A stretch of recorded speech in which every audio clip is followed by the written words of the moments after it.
Perfect? Bang on my chest if you think I'm perfect. Go ahead, bang on it. No heart? You gotta have heart. Miles and miles of heart.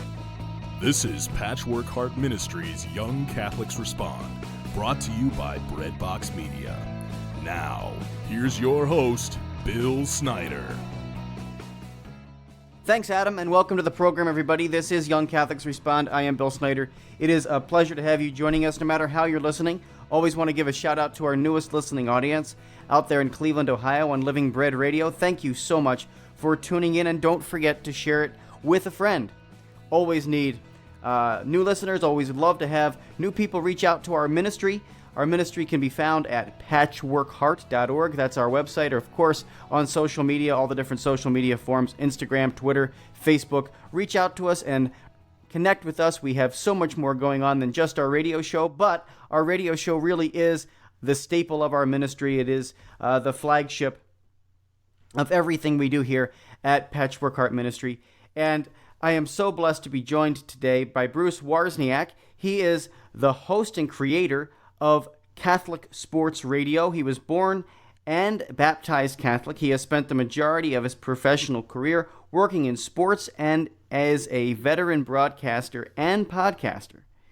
In his faith life, he is an oblate to the St. Leo Abbey in West Central Florida, participating regularly in monthly men's prayer groups through his church, being the president of a weekly Christian business connections group, and being a part of the Curcio movement. Having attended the Monte Ultrea meetings for a few years, and now being scheduled to make his weekend in the fall of 2019, which he just did.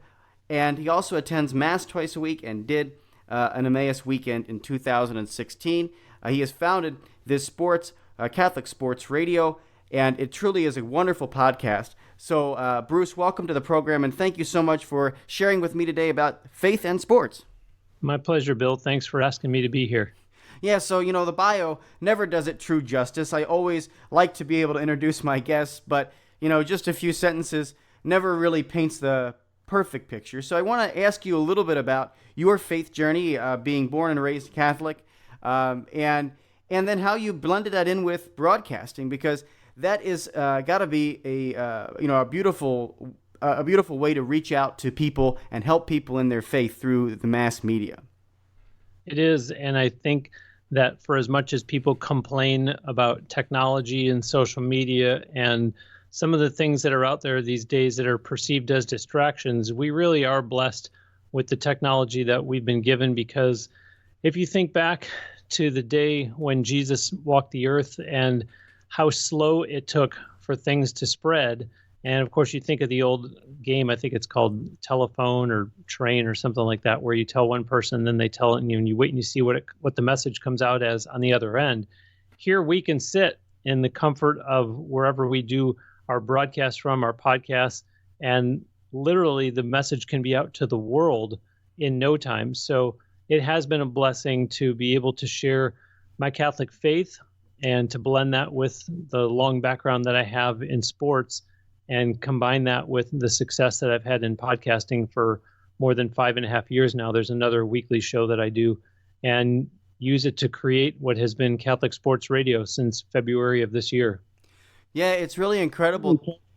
Take me on your journey through how you got involved in sports, and then just how that has impacted your faith as well.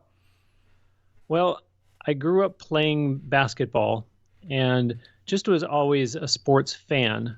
I was always in front of the television watching sports on TV, was raised by parents who, my father was a big sports guy himself. And so as I went into college, I got to a point where it was time to find an internship. And lo and behold, there was a senior who was going to be graduating that as a result was going to be vacating his intern position. I was living in Buffalo, New York at the time. I now live in Tampa, Florida. And so he was working as an intern for the Buffalo Sabres. And I asked him, well, how did you get that position? And he told me, and I said, well, what's going to happen with it now that you're leaving? And he kind of shrugged his shoulders, like my problem kind of thing. And so lo and behold, I ended up being able to get that internship and grew that into what eventually became 10 years.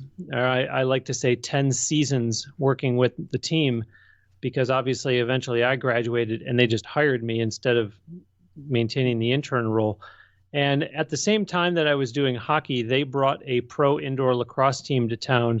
And so I was kind of wearing two hats for the price of one employee, and getting a paycheck to continue working in the Sabres PR department. But I was also the director of public relations for the Buffalo Bandits, which was the pro indoor lacrosse team.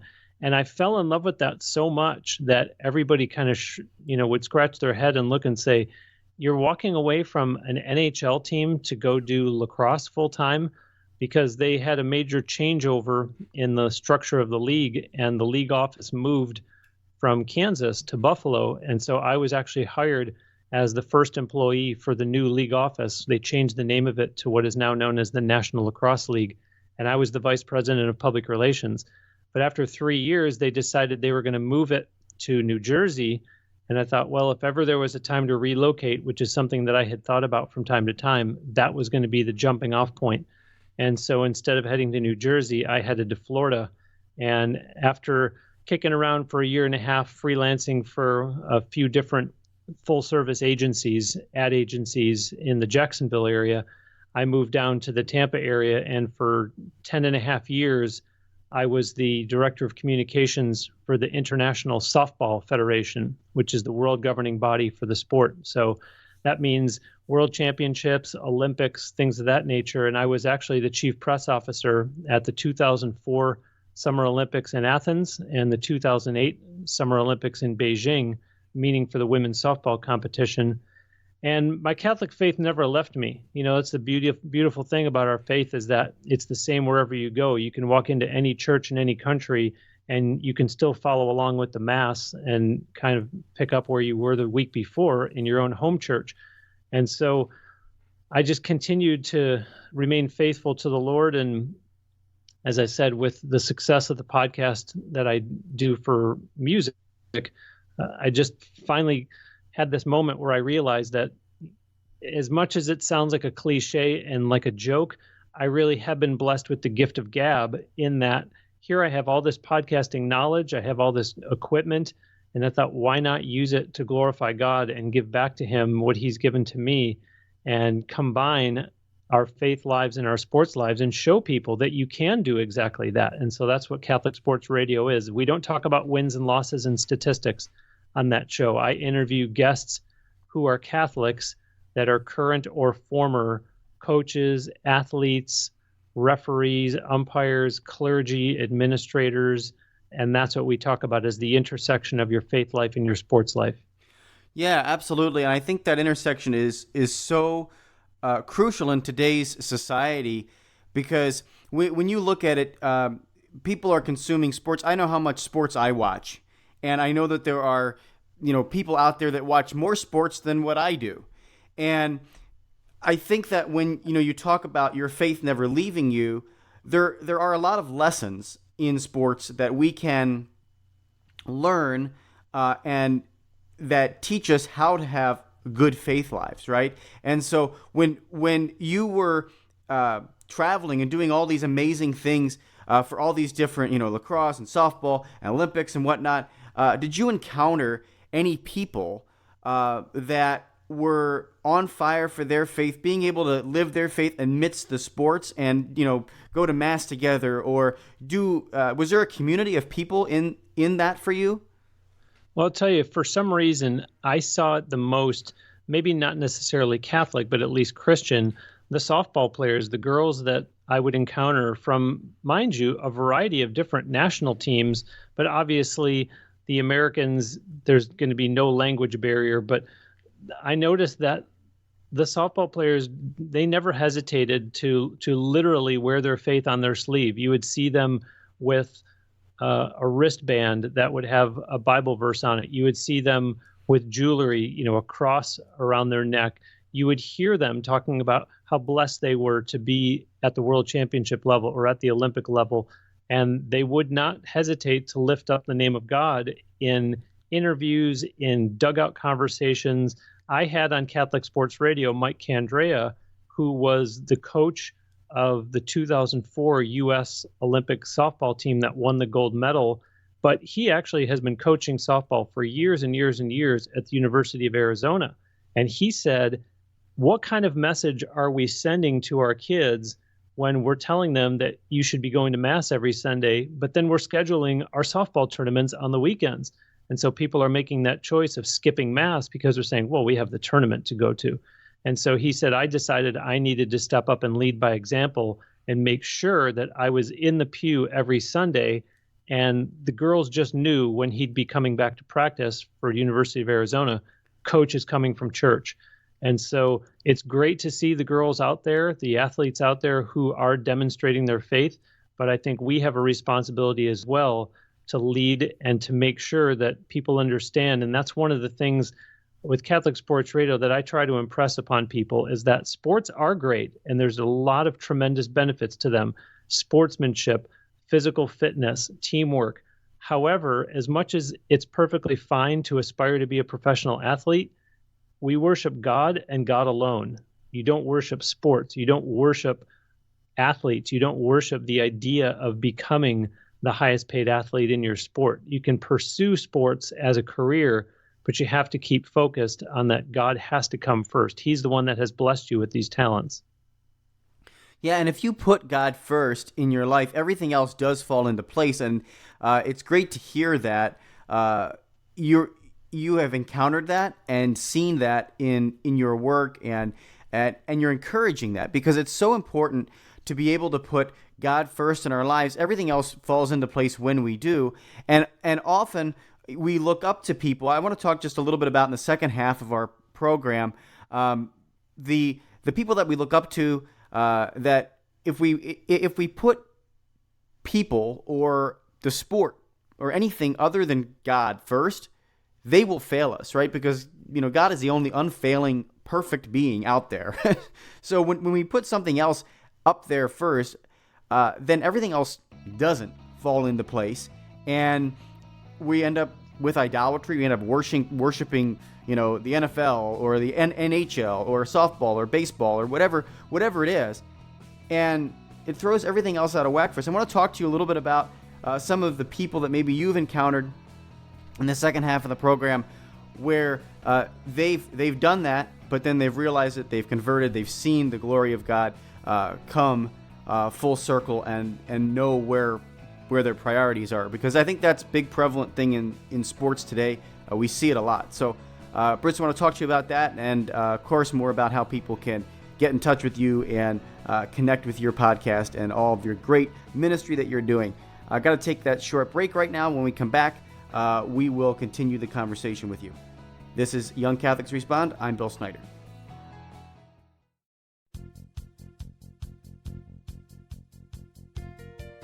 At times it seems like the world today is filled with so much division, bigotry, and hatred. So it's up to us to make sure that we get back to the basics, and that is Jesus Christ and his message of faith, hope, and love. Faith, Hope, Love with John and Morgan Bender is a new project that seeks to do just that by engaging and inspiring Catholics within the Archdiocese of Milwaukee and beyond. Read personal faith stories, interviews, and news all by visiting the Faith, Hope, and Love blog.blogspot.com or follow us on Twitter at Johnny Bender MKE. Hi everybody, Bill Snyder here. Just want to thank you for listening to this episode of Young Catholics Respond. And as a founder of Patchwork Heart Ministry, we have so much more going on than just our podcasts. Check it out at patchworkheart.org.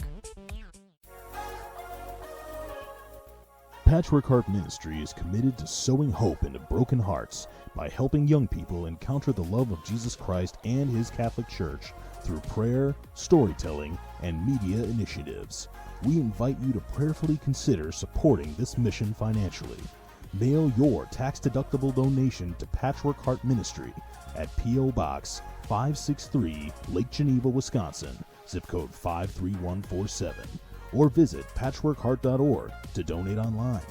That's Patchwork Heart Ministry, P.O. Box 563, Lake Geneva, Wisconsin 53147, or online at patchworkheart.org.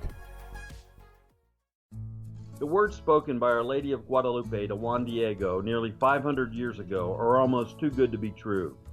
Asking that a temple be built at the site of her apparition, she promised that here I will give all my love, my compassion, my help, and my protection to all those who love me, cry to me, seek me, and who have confidence in me. Here I will listen to their weepings and alleviate all their sufferings, necessities, and misfortunes. My name is Alan Napleton, and I live in Dallas, Texas. I have visited her shrine in Mexico City dozens of times, bringing my own petitions, and have found Our Lady to be true to her word. Over the years, I have brought hundreds of pilgrims to this holy place without incidents, and have now founded Viva Guadalupe, a nonprofit that provides safe and inexpensive pilgrimages to Our Lady's shrine. If you would like to take our Blessed Mother up on her promise and learn more about how you can visit this special place of grace, please visit vivaguadalupe.org for more information. Your heart is always beating, but you never have to think about it. Welcome back to Young Catholics Respond. Once again, Bill Snyder. Welcome back to Young Catholics Respond, everybody. I'm Bill Snyder. Today my guest is Bruce Wawrzyniak. He is the host and creator of Catholic Sports Radio. We're having a great conversation about his journey and the world of sports and faith and its intersection between the two. And I want to talk with you, as I mentioned toward the end of the first segment, Bruce, just a little bit about how the world worships sports, but a lot of athletes out there worship God. And trying to get the world to worship God through the example of some of these athletes is a great way to go, right? Absolutely. I'm thinking specifically of Kyle Schmidt, who I decided was going to be the poster boy for Catholic Sports Radio, meaning that he was the first guest that I wanted to interview. Episode 1 of Catholic Sports Radio gives you all of my background, what qualifies me as a broadcaster, as a Catholic, as a sports person. But on episode 2, I talked to Kyle Schmidt because Kyle scored the overtime winning goal to give his team the national championship in men's ice hockey, in college men's ice hockey. And this is in front of a sold out 19,000 seat arena. And the next day, mind you, he was going through RCIA at the time. The next day, Father Mike Schmitz calls him up to congratulate him and says, "Man, got to be the best day of your life, huh?" And Kyle said, "No, Father, the best day of my life is going to be the Easter Vigil Mass when I receive the Eucharist." And so here it was some years later, and I'm interviewing him, and we talk about that. And Kyle says, "Bruce, to this day, that still was the best day of my life, the day that I received the Eucharist at the Easter Vigil Mass. The second best day of my life was my wedding day, and the third best day of my life is a tie for the dates that my children were born." And this is someone that went on to play pro hockey in Europe. So he certainly had the right perspective, and that's exactly what the mission of Catholic Sports Radio is, as I said in the first half of your show, is to let people see that sports are great, but God has to come first, and Kyle clearly saw that. Yeah, absolutely. You know, when you look at how these people are living examples of their lives, shunning the attention away from winning a national championship, winning a national collegiate championship. You know, my brother and my sister are both Division I athletes for Villanova. My sister was the swim captain for Villanova and won, you know, 3 or 4 Big East championships in her collegiate tenure, 2 of which she was swim captain for. They're not at the height of her list of accomplishments. It's all of the service. It's the working in the oncology units at Children's Hospital and serving others that she'd rather talk about. I mean, it's awesome if you want to talk about, you know, winning and all of that stuff. But how do we help people change the mindset of let's worship sports? You know, what do we have to do to help people overcome that? Are there any athletes that you've encountered that have gone from worshiping their sport to worshiping God that you've encountered?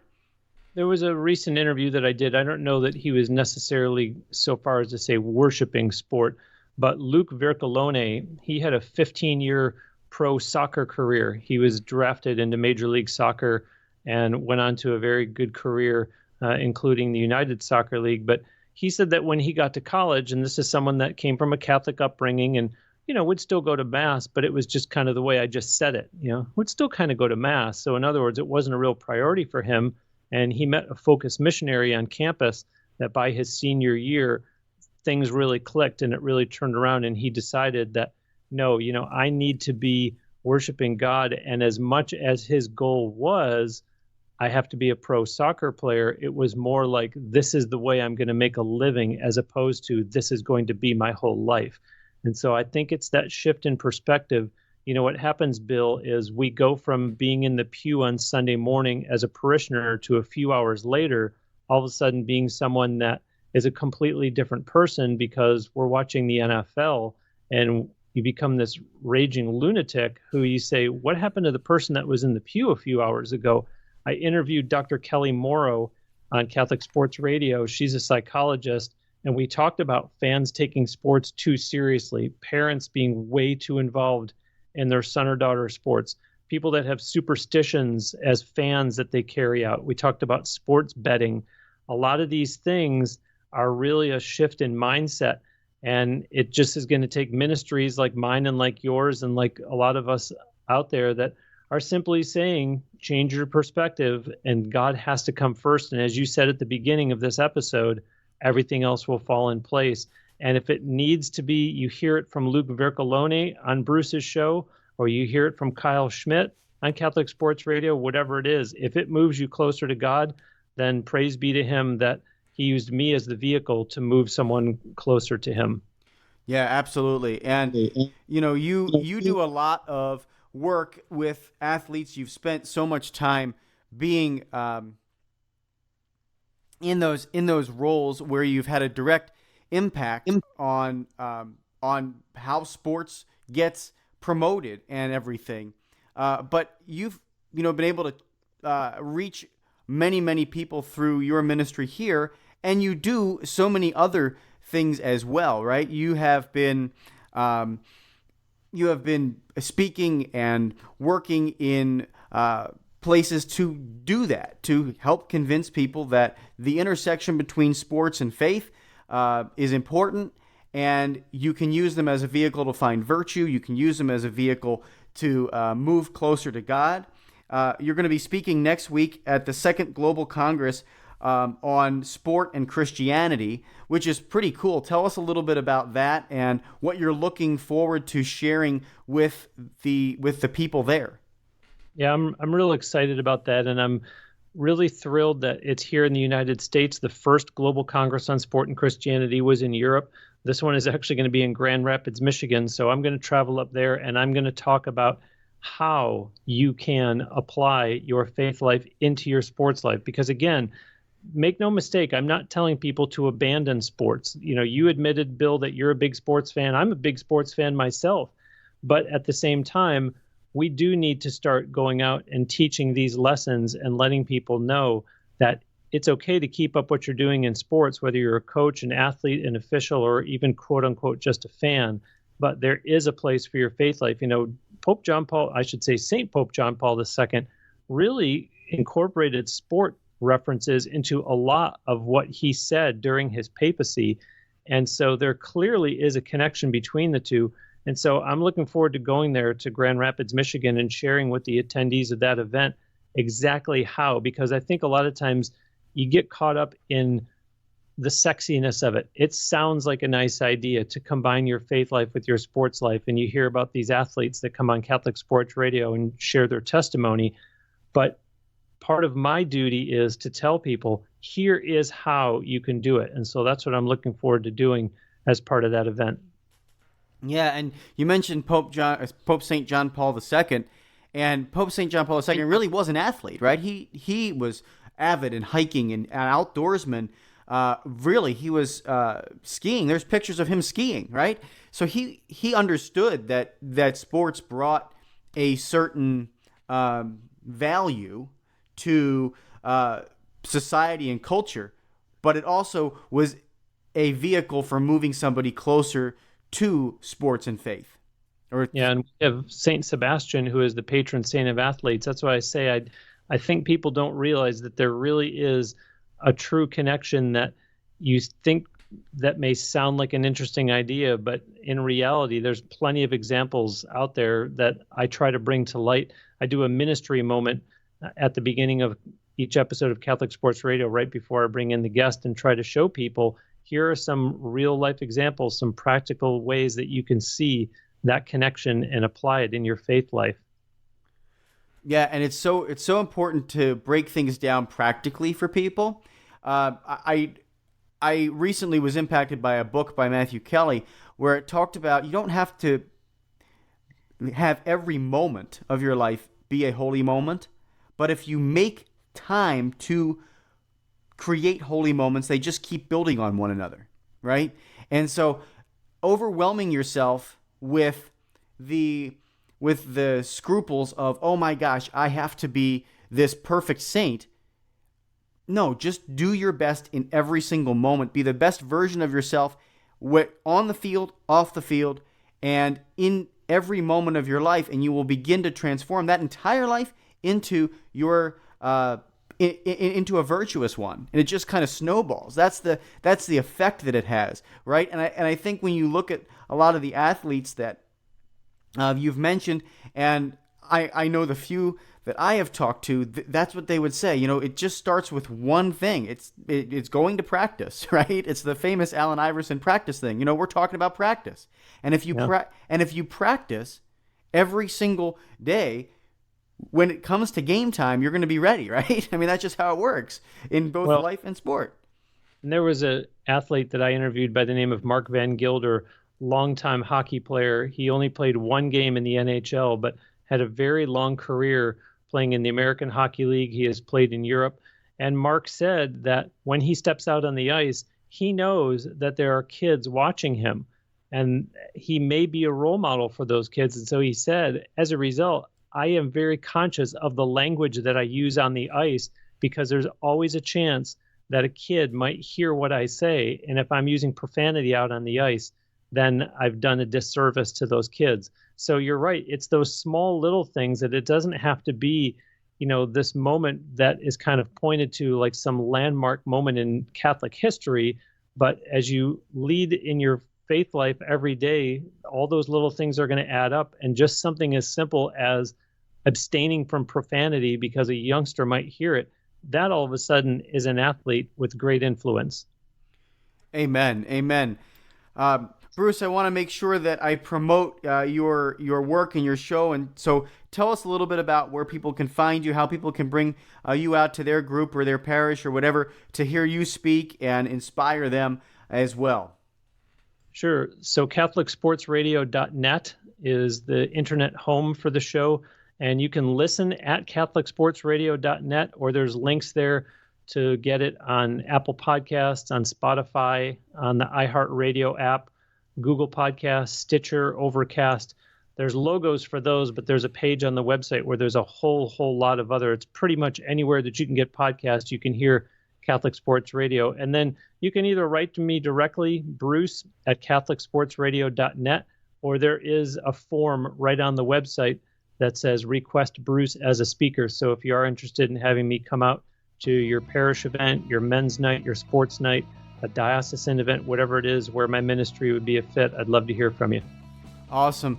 Bruce, thank you so much for being here today. Really appreciate your time, and thanks so much for sharing all about your ministry. Folks, go to CatholicSportsRadio.net to listen to his podcast. It's absolutely fascinating and awesome. You'll never believe the amazing people he has on and the amazing stories. It's just truly beautiful. God bless you, Bill. Thanks so much. All right, well, this has been an episode of Young Catholics Respond. Until next time, from all of us here at Patchwork Heart Ministry, I'm Bill Snyder. Keep beating to your Catholic heart. You've been listening to Young Catholics Respond, a radio initiative of Patchwork Heart Ministry. To learn more about our ministry and program, visit us at patchworkheart.org.